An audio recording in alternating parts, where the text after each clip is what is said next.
motion and strongly that national economic policies are better determined by technocrats and elected leaders. I invite Prime Minister Scott Case here. Yeah.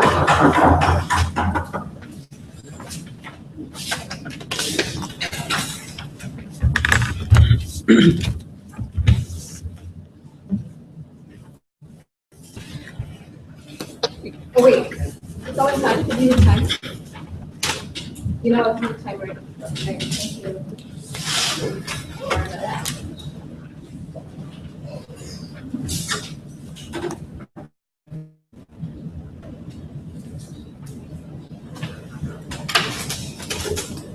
All right, whenever you're ready. Okay, this is.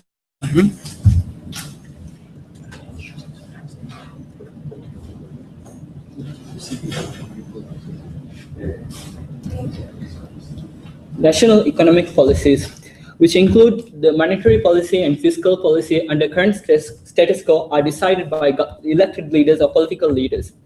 We believe that these national economic policies, the monetary policy including interest rates and fiscal policy including government spending, should be are better determined by technocrats who are experts in these fields than the elected leaders who are not necessarily experts in economics or other related fields relating to our economy. My first argument is that our political leaders who are elected, they come to office with a lot of promises to do something. When they promise these things, when they are not in office, they do not have the necessary resources to do a research and to determine whether this is economically feasible or what will be the repercussions of doing something. They just make a promise, and when they come into power, they try to carry out these policies which they promised for political gain. These policies may not necessarily be supported by economists or may not be feasible in the long run. For example, in a situation where there is a very high inflation in a country, people will the prices of goods and services in that country will be very high, and the people will be demanding a higher wage in the country. And from an economic perspective, when we increase the wage rate, nothing really happens because prices increasing, wages increasing. We should the better thing for economically to do would be to just keep the wage rate at that rate and to try and reduce the price of goods and services. But because of the demand of the people, the political leaders may not actually take the advice of these technocrats and just increase the wage rates, causing further economic problems in the society. We believe that if technocrats are determining our economic policies, then they will not do such a thing, and in the long run, it will benefit our economy. Furthermore, we believe that these political leaders who are elected come to office through the help of big businesses in our country. They owe these businessmen something. They want to, as a result, they are sometimes forced to give tax reliefs to these big businesses, although it may not be the best thing for the economy. In turn, if technocrats are deciding the economic policy of our country, they will be deciding economic policies based on what's best for the country, instead of what will gain them more political capital or political leverage. Furthermore, we believe policies such as Bumiputra, which favors Malays over others, these policies may not necessarily be the most economically beneficial policy to our economy.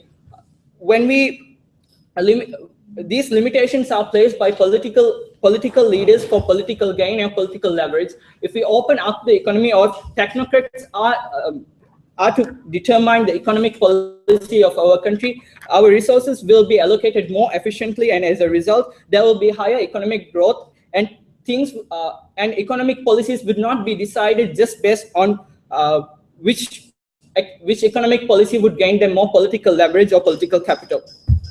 Secondly, politicians will always exist in the system either way and they will lobby either way. Why aren't you just removing lobbying and allowing for, say, regulation of political processes rather than removing elected representatives from the government altogether? We are not saying we want to remove political elected leaders. We are just saying that these economic policies are better determined by the technocrats or experts or economists in the society, and we should not leave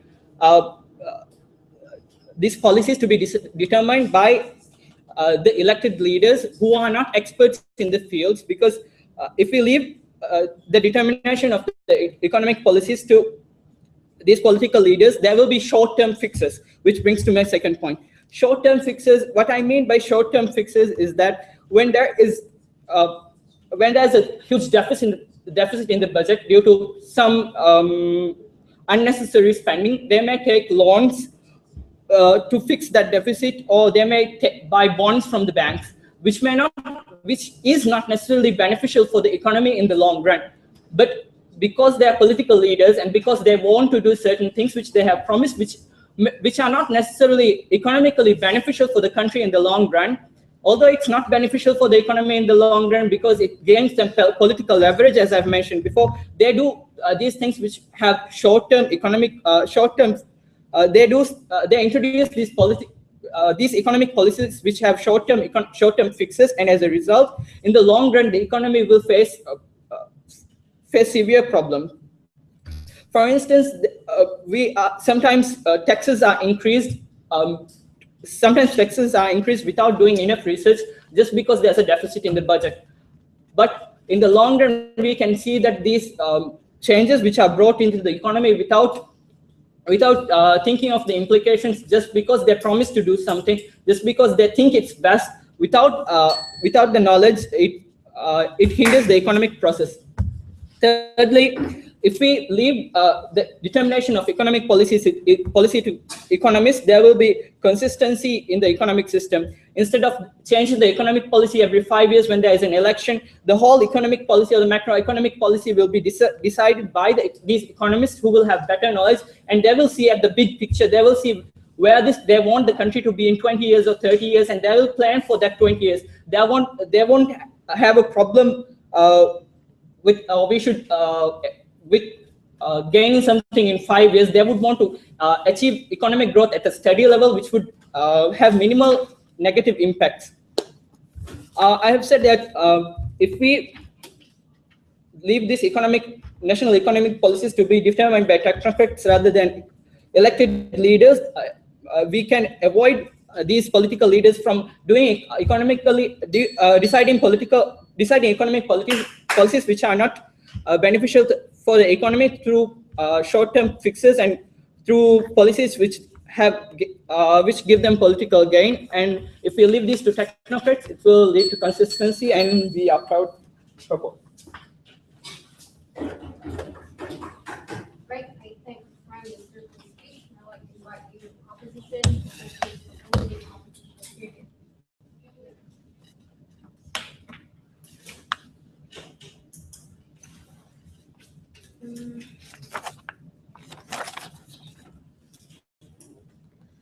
Mr. Speaker, at the end of the day, the government will serve the people. And we believe that elected leaders have more legitimacy in determining the economic policies of the people. Now, the Prime Minister have come and portrayed elected leaders as someone who is driven by idealistic promises and lobbying has made them corrupted by default. But at the end of the day, we say that this, if they are saying that elected leaders are too different, is driven by monetary, and they would like exempt taxes or whatsoever because they were lobbied by the businessmen. We say that the same case scenario can also happen under the technocrats, because the determinant factor in that case is moral, not the ability to make decisions. Now, before I move further on my case, first I would like to explain how decision-making process takes place, because because we believe that the role of elected leaders at the end of the day is to decide the final stage of decision making. Even though we do admit technocrats do have more knowledge in the economic sector or whatsoever, they do see the bigger picture. But at the end of the day, the one who is making the final decision at the final stage, the one who has more legitimacy to do so is the elected leaders. Now, first and foremost, the reason why the elected leaders are elected at the first place is because they understand the society's problem. In the first process of decision making, we have to identify the problems, and we believe between the economists and the elected leaders, the one who understands the societal context of the problem more is elected leaders, in comparison to technically knowing the economic problems. Addressing the people's problem at the first place is the way to go in determining what the appropriate economic policies. Even though they do make promises, or whether or not it is feasible, it is feasible in the economic, the real technical economic view, we say that there are such things as short-term goals and long-term goals. If it is not feasible in the it can be done, or efforts can be done to actually have the needs of the people to be catered in the long run. But if the technocrats makes the decision making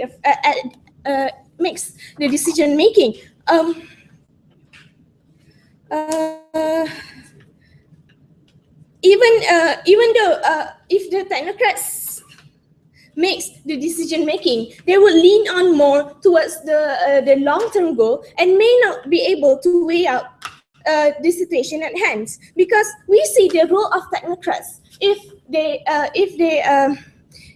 really we see the roles of technocrats as someone who is involved in the process of perhaps proposing the best routes to be taken in determining the policy. But at the end of the day, the one who will weigh out whether or not we should take the best the best way to go economic wise, and or the best way to go economic wise without totally burdening the people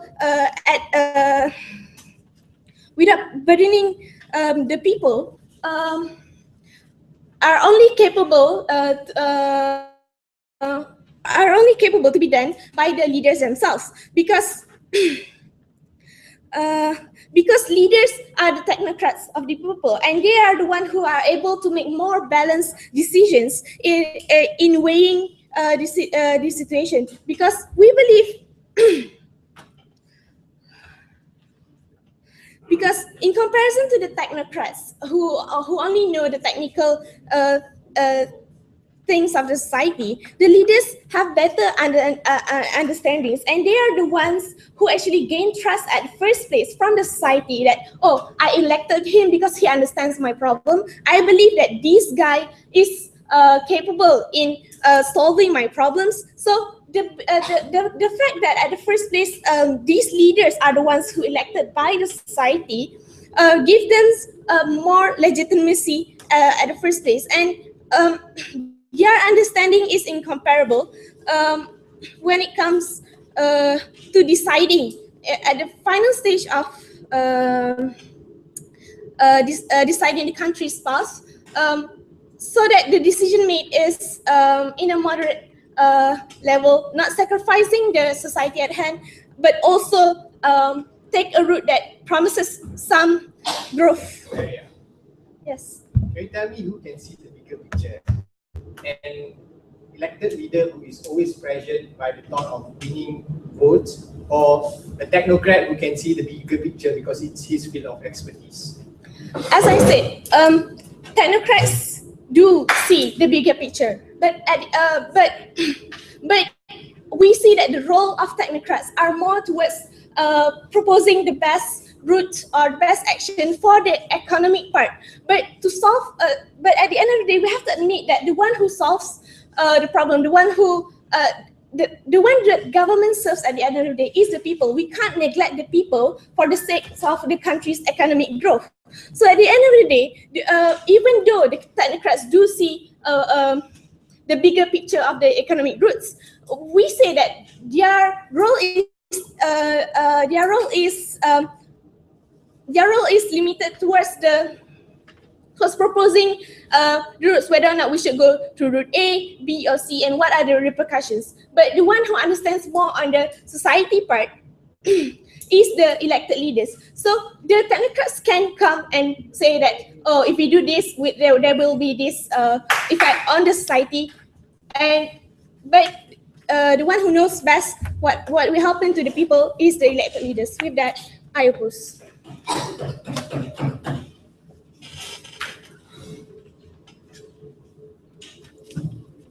Right, thank you. Leader of Opposition, Computer Please from the Government, Deputy Prime Minister.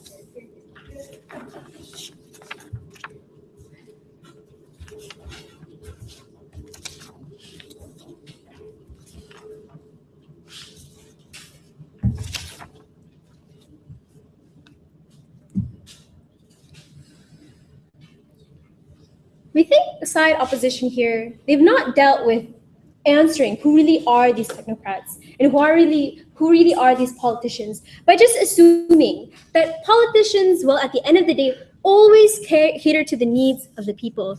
They assume that the point at which we allow this proposal, then people will automatically be neglected. But I explain to you, by the welfare of the people, the education and the employment of the people is still within the interests of technocrats as well.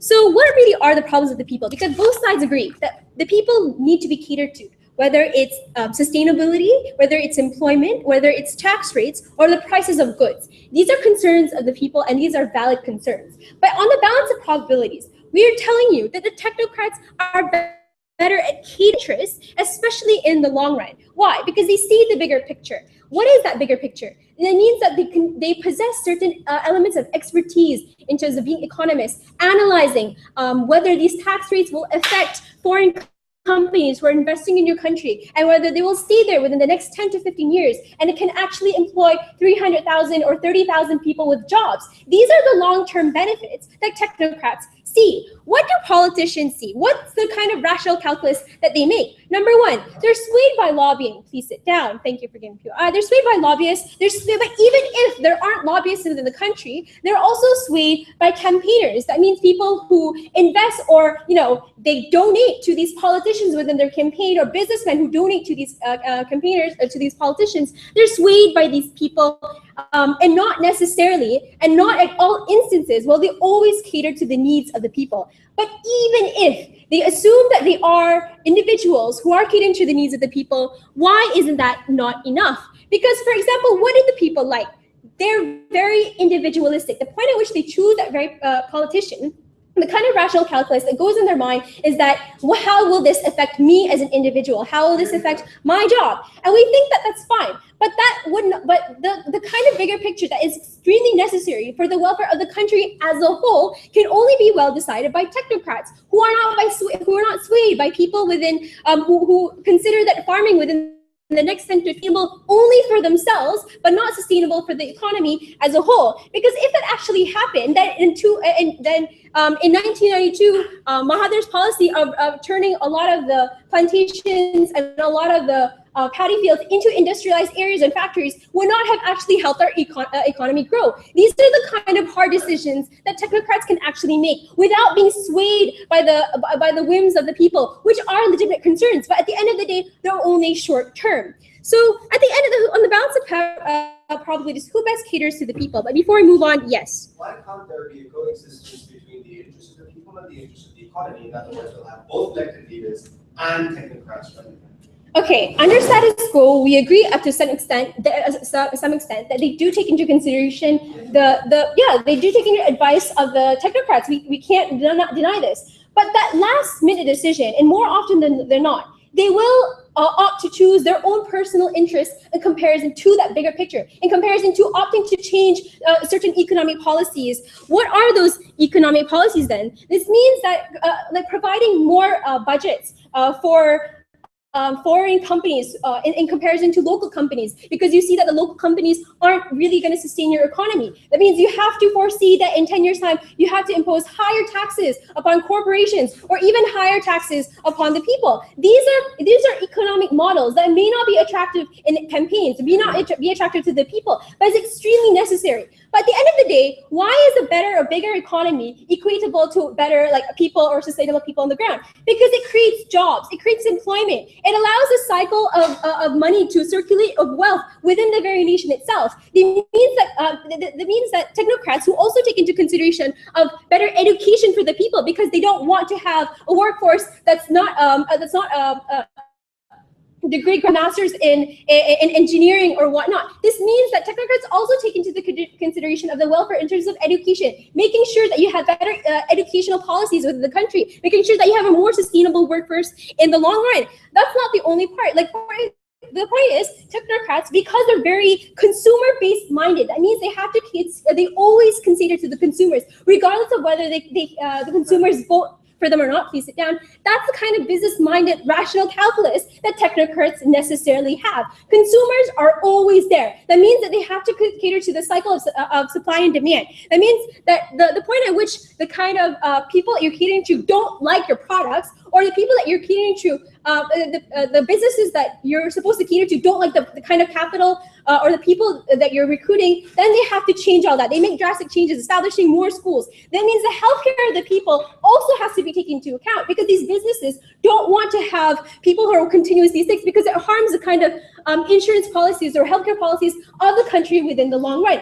These are necessarily models that technocrats take into account and independently take into account, without necessarily being swayed by lobbyists, without necessarily be swayed by campaign politicians. At the end of the day, on balance, they're very short term. They're only thinking of re-elections. They're only thinking about their own political party. It's also because politics within a country are very much party based. That means even if there's a certain individual who may have positive aspects or positive ideas in terms of what should be beneficial for the society, he has to suppress those very ideas and cater to party needs. We think that technocrats, and on a comparison, are very much better at remaining independent, are very much not swayed by political agendas, and their only interests remain within consumers, who are always consistent, who, like, even if you replace this very technocrat with another economist specialist, he will retain the same interests of the very people at the end of the day, which is inclusive of education, inclusive of the economic models that we have in your country. What has happened so far? And we see that governments are dictating the kind of economic policies that you have. They change the kind of money supplies. That means that they are more willing to spend more to cater to the promises that they made to the people within the campaign, and forcing the entire country into massive debt. What does this mean? In the United States, they've already speculated that we'll be able to pay back or service the debt on the previous borrowing by 2020. By looking at the patterns of government spending, it will lead to a deficit of expanding to 25.2% of the GDP. This amounts to $1.2 trillion that they would have spent on their own economy. The massive spending that you have to keep just to sustain or keep your promises to the people is just no longer sustainable. Subsidies, RIM, these are just not sustainable to the economy as a whole. And at the end of the day, the people who have to bear the brunt of it are still the people, where they have to pay higher taxes to cater to this. Thank you very much.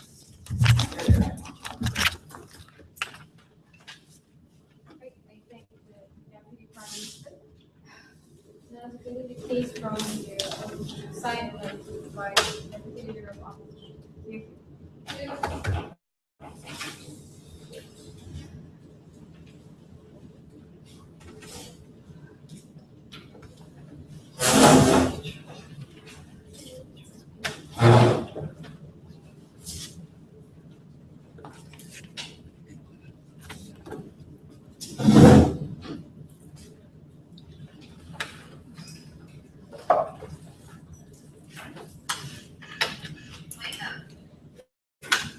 sorry.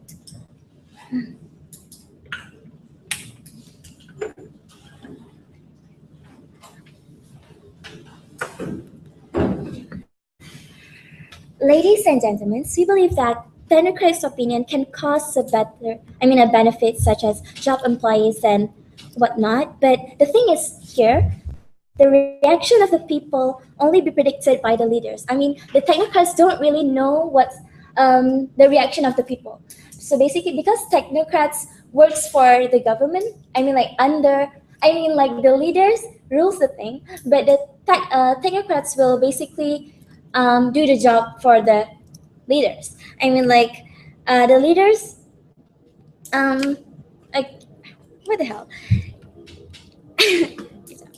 Yeah.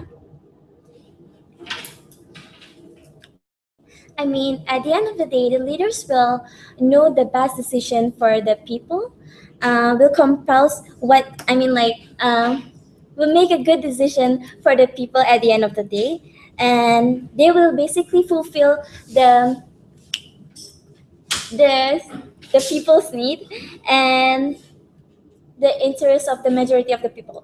So we never denies the importance of knowledge that the technocrats have. But the thing is, the technocrats don't really know the the technocrats focus more on the economy than not to the people. They don't really know the people, but they do know the economic things. Um,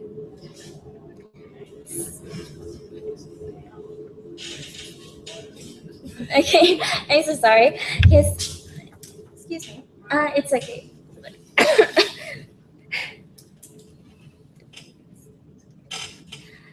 Um, Even though the technocrats know long-term benefits and the leaders know only the short-term benefit, but the thing is, sometimes people don't like things good for them. In the future, maybe they realize that, like GST is good for people.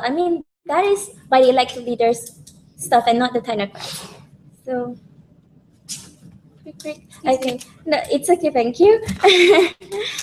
So I move on to what my first speaker said. She said that at the end of the day, the government will control and give their best to the people. The leaders will give promises, like, yeah. She talks about the decision-making process takes place. Even though the technocrats knows more, but at the end of the day, the elected leaders will make the decision best for the people. Yeah. And I move on to my arguments, which is the first thing is it's okay, thank you. Defining the future without the expense of the people. Well, for technocrats, Teresa sees the future in economy. There's a specific or tactical way of how the economy is going on and such, but they usually focus on the economic parts. The economic growth is their priority. Focus on their economy, not the people. As for elected leaders,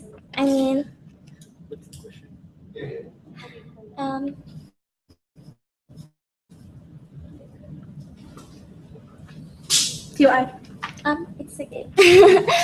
As for elected leaders, at the end of the day, the one who knows or sees the dying part of the economy is the leaders and not the technocrats. Technocrats only know the economy, but not really the big. Even though they say that the technocrats know the big picture of what's going on to the economy, but basically the elected leaders knows more about what's going on to the economy and also the people, and not only the economy. They know both sides. And so basically, yeah. Because they know better about this.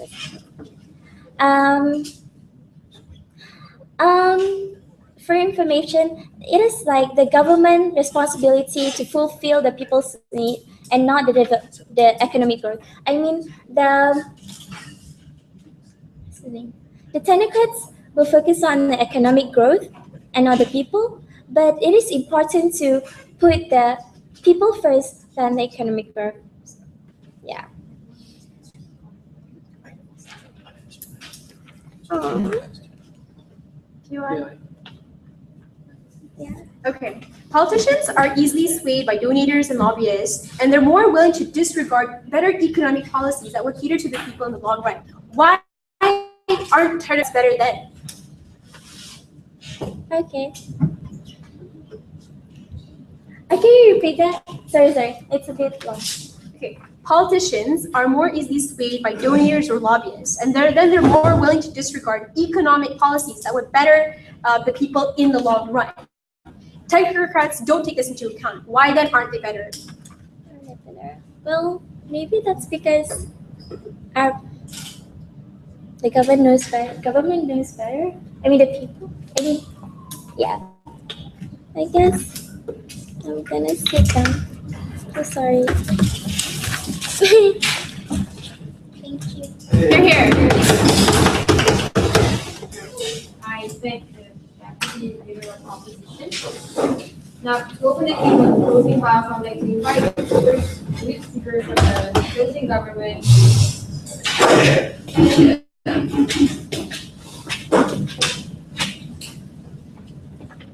Are we being recorded? Yes. Shit. That is when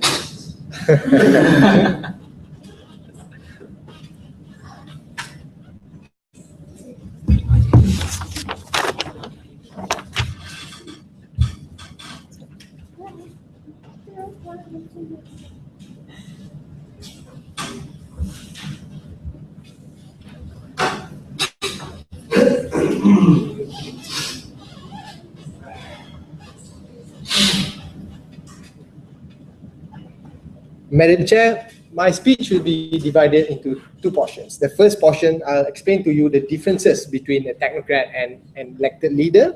And number two, I'll tell you how through these differences, we better cater for economic policies, right?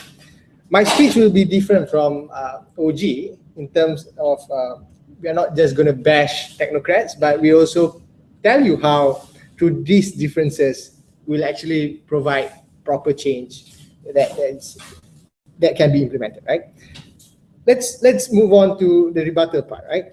Coming from side OO, the sole idea that we can get from opening up is that elected leaders fight for the plight of the people, right? We think this is a given, right? Of course, right? But that doesn't mean that it is necessarily correct, ladies and gentlemen, right? Because at its core, we think that electing people who are focused on things that happens within one constituency, meaning on one area of a big nation, right? It is legitimate, right? We understand that. That's the point of elected leaders. But we question you, when it comes to economic policies, do we first prioritize point of views or plights of people coming from one specific area, or do we prioritize an approach that can be a blanket approach that can make actual changes that can be implemented throughout the whole nation, right?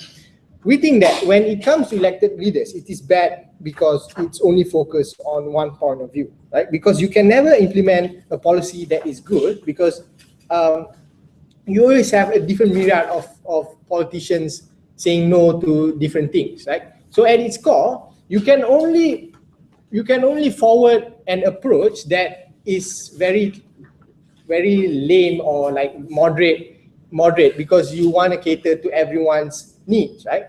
We think that when you provide these kind of approaches, it's never really effective in terms of hitting it, in terms of like making actual changes, which I'll explain later, right? But I'll deal more of what came from OO in my differences, right? Let's take a look at our first point, right? The nature of elected leaders, right? We think that elected leaders will only push forward policies that cater to the majority coming from their constituency. Meaning to say, whatever they are deciding in parliament may not be the best in terms of the economy for the nation. Because at its core, because when it comes to politicians, we understand that their nature is that they always want to win the second term, right? You always want people to vote you in, meaning to say, you will never put forward a policy that is not attractive to the people on the ground. We understand that you are providing for the people, but what you are catering to is only people coming from a small portion of the whole nation. Meaning to say, we don't necessarily think whatever you're pushing through Parliament that is going to be implemented on the whole nation is going to be the greater good for everyone, right? But more importantly, ladies and gentlemen, we think that elected leaders, the difference between elected leaders and technocrats is that elected leaders will always have this form of pressure, meaning to say they will always have one form of point of view in which you are tied to your party, because we understand that when you represent your party, you are riding on your party's ticket. You cannot deviate from your party's approach, even though it's not necessarily correct, right? We have BREAM, like, of course, it's attractive to people like people of the low income class, but if you look at it in the bigger picture, it's never going to be a good policy because it incurs more debts. But it's always attractive to people on the ground coming from one part of society that is coming from low income society, right? So we don't necessarily think it's important, it's good. We think that it's never in line with what economic policies need, because economic policies, we understand, is broad and it affects everyone, right? It needs an eagle eye point of view, meaning to say you need to see it from an unbiased position and a broad position, right? So we don't necessarily think people who are fighting for coming from one constituency can see the bigger picture. Mustafa. Well, if people are affiliated to their parties, they're not going to implement short-term policies. Sorry, come again. Sorry. Because people are affiliated to their parties, they would necessarily want to implement policies that would allow for their party to be popular in the long term. So it's logically going to be economically sound, because what's good for the people allows for the economy to sustain itself. Look, when it comes to you being tied to your party, right? When you have no form of, you have no allowance to deviate from that particular cause, we think that it's particularly harmful when a party is implementing a very bad policy such as the BRIM, right? Because you can never have elected leaders coming out and saying this is a bad policy. Of course, they lose that ticket, and they don't want to lose that ticket because they want to run for the second term. So what you necessarily do, ladies and gentlemen, is that you silence people from actually choosing a better policy rather than just staying with a bad one, ladies and gentlemen, right? Let's take a look at how technocrats are the best ones to decide. We've told you how they have no pressure and their only incentive is to provide the best plan, right? We think that technocrats will still be able to take into consideration of the plight of the people when these elected leaders bring up these issues within Parliament. So we don't necessarily think that the voices of people on the ground will be silenced, right? We will still have elected leaders bringing up their cases within Parliament, and that's when technocrats can take them into consideration, right? What significance does this technocrats having no party bring, right? We think that what's so special with technocrats not having a party is that you will never have technocrats who are pressured into making decisions that is bad, because they don't necessarily have to run for the second term, right? But let's take a look at the third idea on how they are more legitimate. We've told you how they have mitigated themselves from all these stigmas. They don't represent party and it's their field of expertise, right? Why is it so important to have legitimacy? Is that the economy is so broad and policies implemented needs full participation of people on the ground. That's when you have legitimacy, and that's when you have people who are confident enough in participating in that policy. And we think that's when you can make the actual changes, when you have full participation of people on the ground through this legitimacy. For all those reasons, we are proud to propose.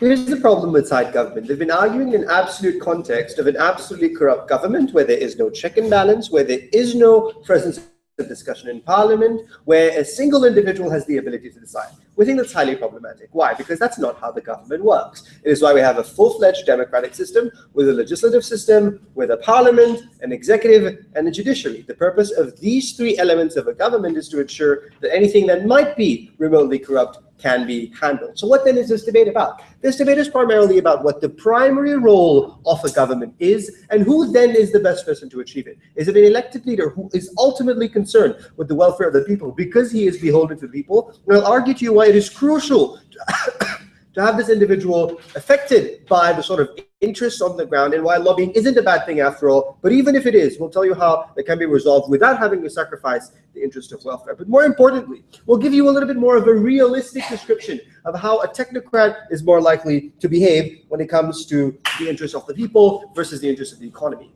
This debate is essentially about who do we go with? The technocrats, whose allegiance is ultimately to the business industry and the enhancement of the economy, regardless of how people will be affected, or the elected leaders who are able to achieve a balance between both because they do not remove technocrats from the process, they do include them in order to essentially achieve a holistic goal. Before moving on to the rebuttals, let's look at one primary issue that we had with this side. The biggest issue they had is elected leaders never bite the bullet and never implement economic policies that might be harmful to the people or are not very well received by the people. Very untrue. April of next year, we have the introduction of GST, a very unpopular policy. We also have increments on taxes on a significant larger amount of other things. We've cut down taxes from the automobile industry in order to ensure that Proton continues to survive. A lot of these things are unpopular policies, but the government still implements them. Why? Because the government achieves a balance between sound economic policies that are good for the people as well as welfare. And I'll tell you why technocrats will never ever be able to implement things that are related to welfare. I'll take you in a bit. But three main issues that they had as a bench with the presence of a government which has elected leaders to sound economic policies. First, they tell you that lobbying is a big issue. First, we tell you that it is fair for lobbying to exist because businesses need to have their interests represented. And the best way for them to do so is through lobbying. But more importantly, we think that if lobbying is so corrupt, as they put it to be, we have introduced a lot of other countries, and we can continue to introduce regulations to ensure that business interests are represented, but do not supersede or surpass the welfare or the interests of the people. Second, they told you that politicians have specific interests in terms of constituencies. We'll tell you that's a good thing, and that's something a technocrat cannot do, because a technocrat is only looking at the macro image of how a state runs and not the micro interests of individuals. The biggest problem with the technocrat is that the people who are right by the books, who are right by technical policies. The biggest problem that we have with a lot of government policies is that most of the time they are detached from what the people need. What they create is a greater detachment due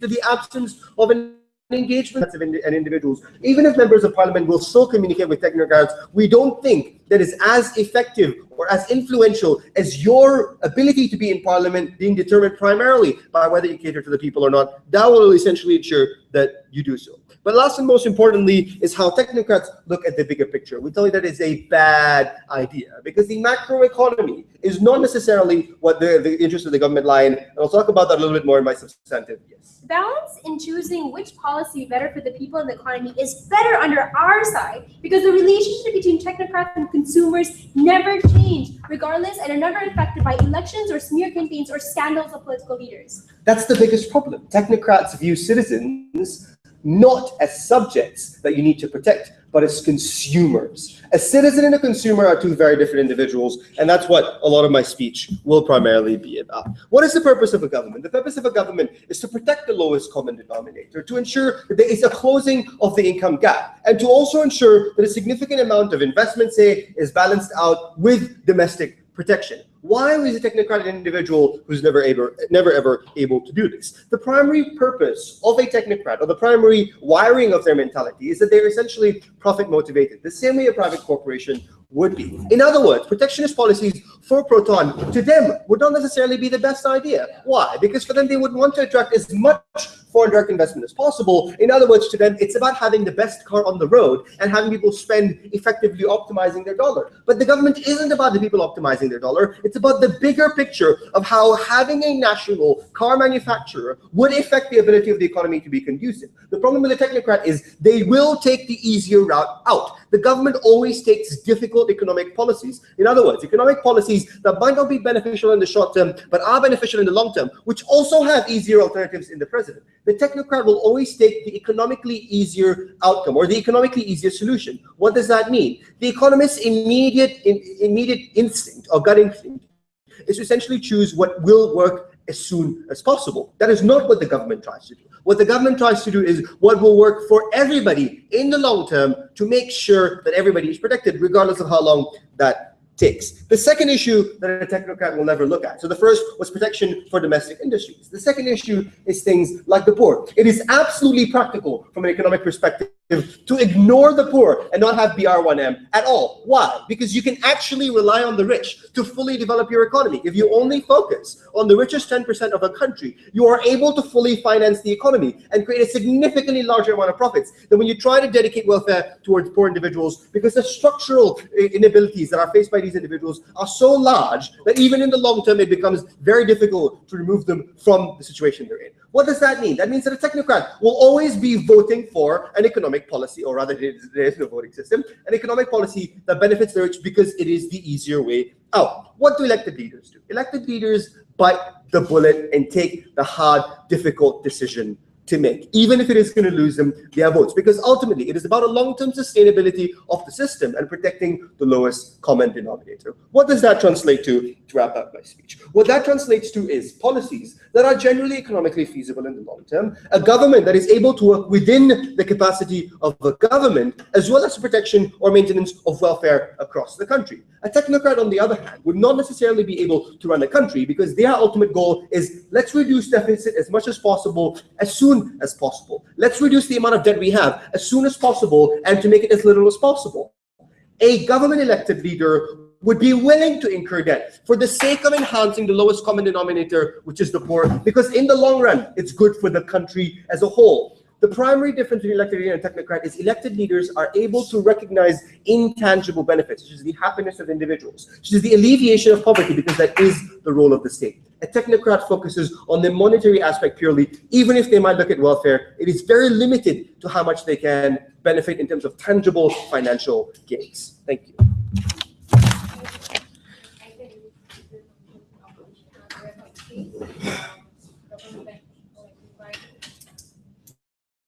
Yeah.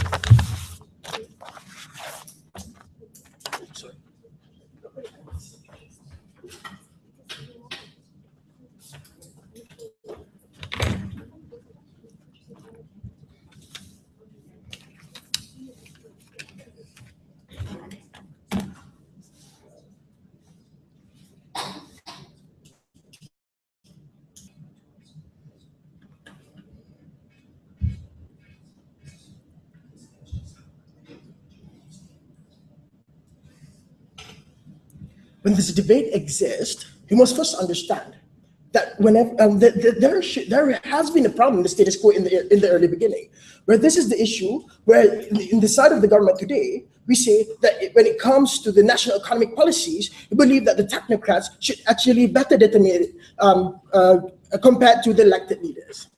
Ladies and gentlemen, in the status quo today, in Malaysia today, this is how the idea resolves. This is how actually the policy is done. Nowadays, what's happening is that these elected leaders are the ones who are actually making all the policies, and this is the reason, in fact, at the end of the day, that our economics, our debt, our deficit is actually increasing. Now that is why this motion arises, and from the side of the government, we say, hey, because this is in this issue, we believe that when it comes to this debate, there are three issues that we should actually look upon to. Number one is, of course, who best decides, and number two is what is the long-term effect. Like if whoever decides, what will the effect be? And number three is why should these people be the ones who actually decide? Ladies and gentlemen, before I move on, let me go on with the nature of the technocrats itself.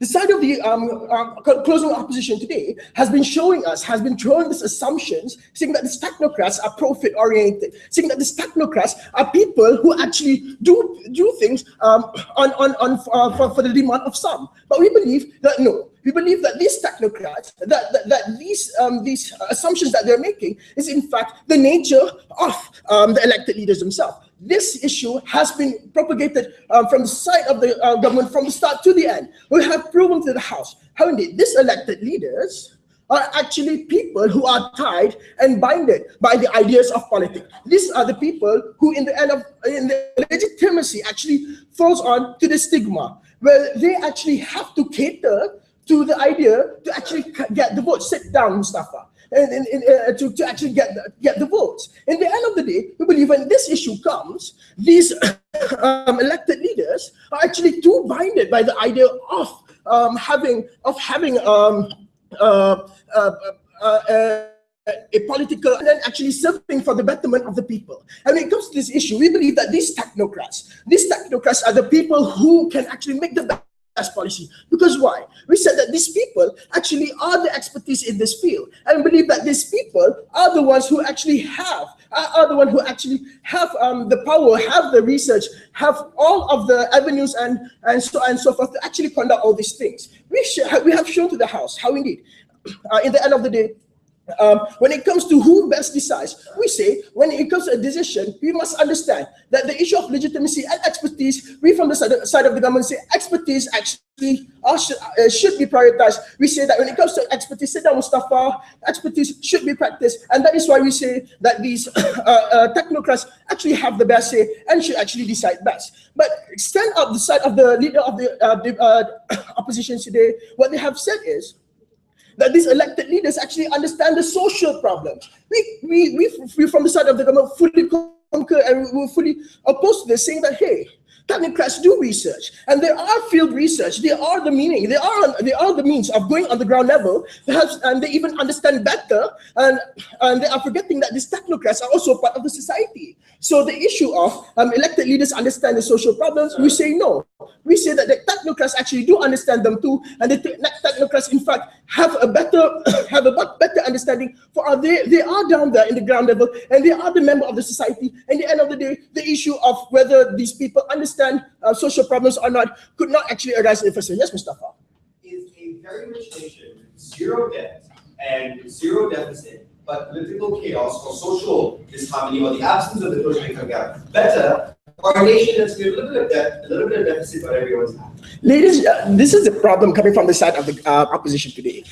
They're saying for these people, it's okay for this members of the elected parties to actually do have a problem in political wise. But we say, because of these political issues, that is why all the economical policies do not actually can actually cater to the people. Why, ladies and gentlemen? For example, when somebody does actually try to implement GST, for example, like what they have been saying, the issue is when they do try to implement GST, there are still people who do not believe in their party, who in the end of the day will not believe, who in the end of the day will not actually want to actually follow them. So we believe to actually counter this problem, to make sure that all of these people understood, to make sure that all of these people are catered for, all of these people actually want to follow the policy and understand why, we say, hey, this is the case. If these people do not want to go through economical policy because of the political reasons, we say technocrats who are independent, technocrats who are not binded by any means of politics, any size, whether the government or the opposition. We say these people are the people who should have the say. These people not only are they the experts, they are not binded, they are independent. These people will actually make a better policy, and we actually gain the better support of the people, so that our policies in the future, which will actually go on in the future, will be better off in the end of the day. And it's also been proven when it comes to elected leaders. These elected leaders, or these, I should say, politicians, are there for term-wise sake. When these people actually change in terms of every 5 years. And yes, we do not say that. There are some political figures who actually do good political policies. For example, the Mahathir's policy of new economic idea. But in the end of the day, after Mahathir's reign sovereignty, we could see that our economics is actually deteriorating. And do we actually have to wait for another 10 years, for another 5 years, for another Mahathir to actually make sure that these policies are going to sustain? That is why we say, to counter this problem, we need technocrats who are in the same path, who actually have the ideas too, technocrats who are expertise, and in the end of the day, by making sure that these technocrats make the decisions, it will actually make the economy much more consistent. It will make sure that every year people will understand, and in the end of the day, all our issues of deficits, all our issue of debts could be solved, and in the end of the day, serve for the betterment of the people. And we from the side of the government today has shown that when it comes to understanding, you must see who gives the best decisions.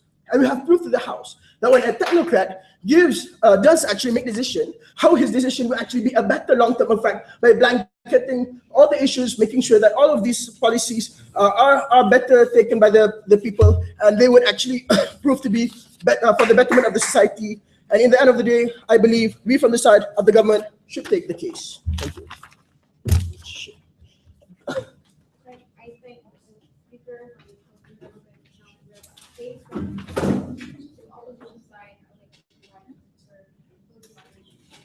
Here.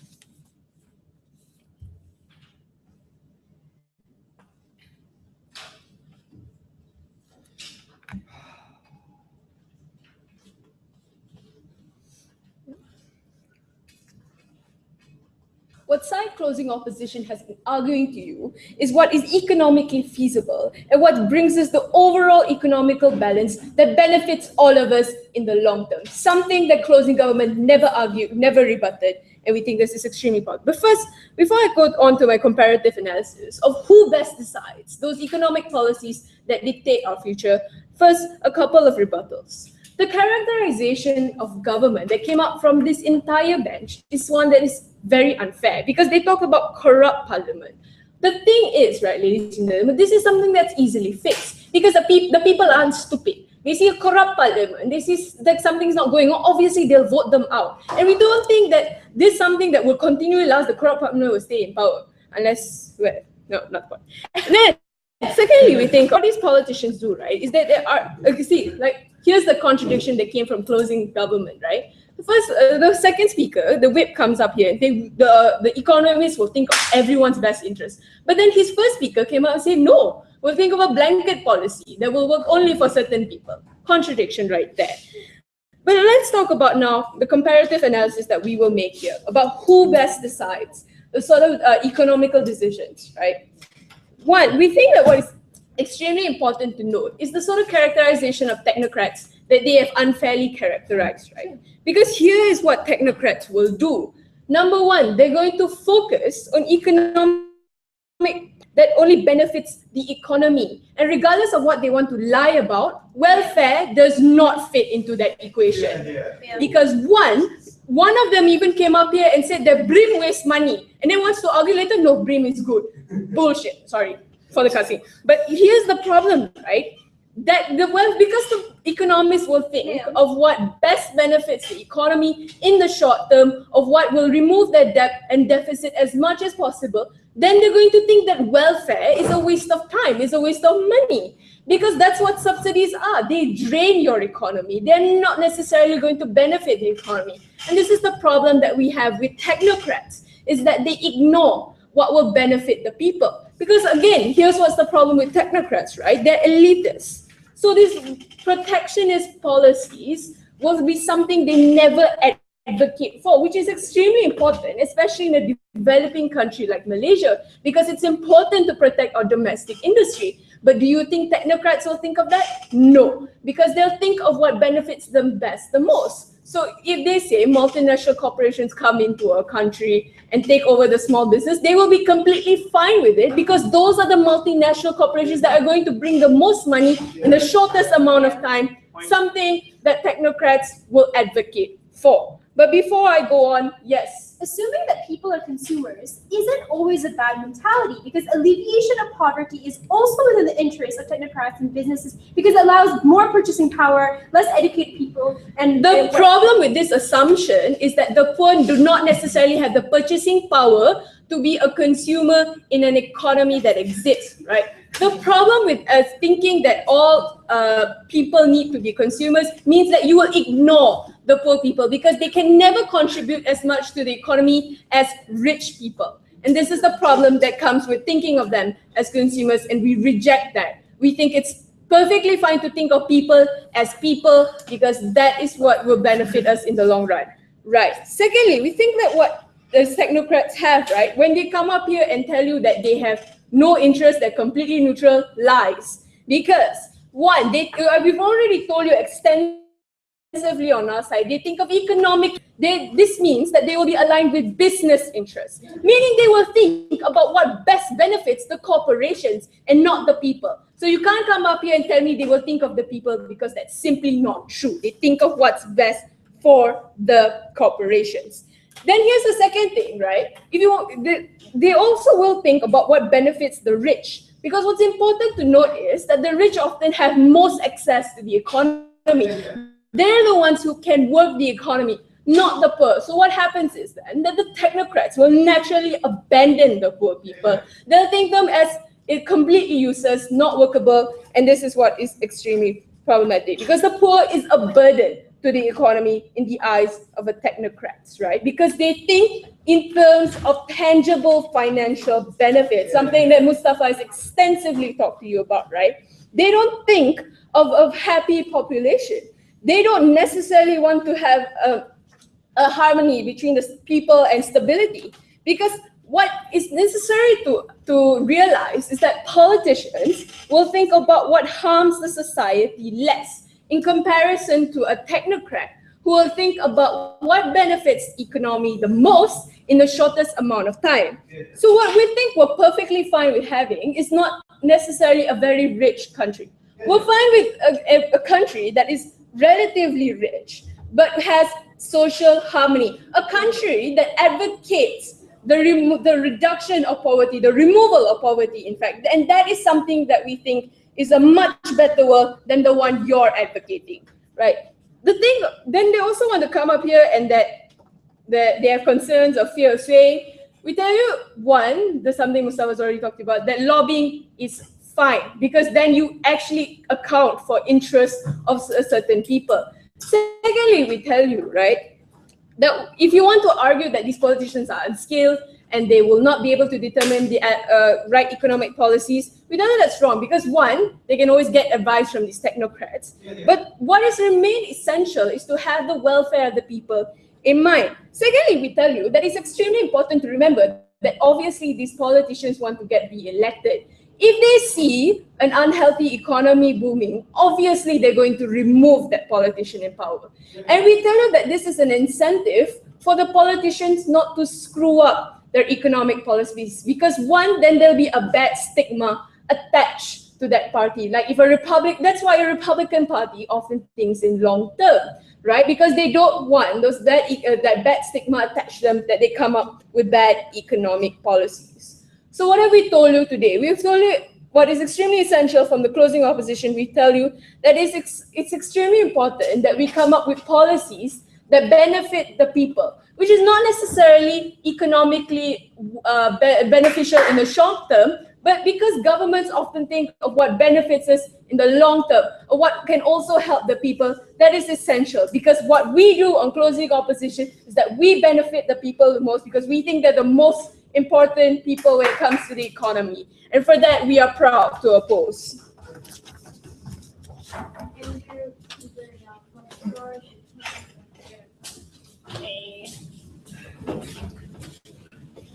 I've seen your job.